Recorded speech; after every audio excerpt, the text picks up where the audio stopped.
Solar ग्राहकांना हजारो रुपयांचा शॉक, युवा पत्रकार संघटना आक्रमक, दिला थेट इशारा.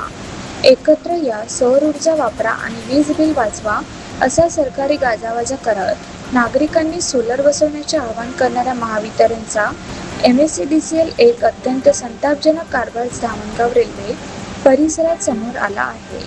परिसरात स्मार्ट मीटर बसवल्यापासून सोलरधारक ग्राहकांना अपेक्षेपेक्षा कितीतरी पटीने जास्त आणि चुकीची वीज बिले येत असल्याचा प्रकार उघडकीस आला आहे.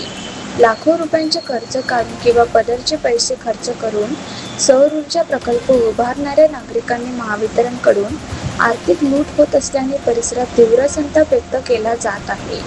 या गंभीर प्रकरणाची दखल घेत युवा पत्रकार संघटना महाराष्ट्र राज्याच्या वतीने आज 29 जून सोमवार रोजी दुपारी 1 वाजता थेट शहरातील महावितरणच्या उपविभागीय कार्यालयावर धडक देण्यात आली आणि उपविभागीय कार्यकारी अभियंत्यांना एक खरमरीत निवेदन सादर करण्यात आले. महावितरणच्या मनमानी कारभाराचे वाभाडे काढत युवा पत्रकार संघटनेचे अध्यक्ष डॉ. संजय सायरे, उपाध्यक्ष सचिन करडे आणि सचिव सूरज वानखडे यांनी अधिकाऱ्यांना धारेवर धरले. लाखो रुपयांचे प्रकल्प उभारणे जर सर्वसामान्य जनतेला हजारो रुपयांचे वीज बिल भरावे लागत असेल तर महावितरणची ही स्मार्ट व्यवस्था नेमकी कोणाच्या फायद्यासाठी आहे, असा थेट सवाल यावेळी उपस्थित करण्यात आला.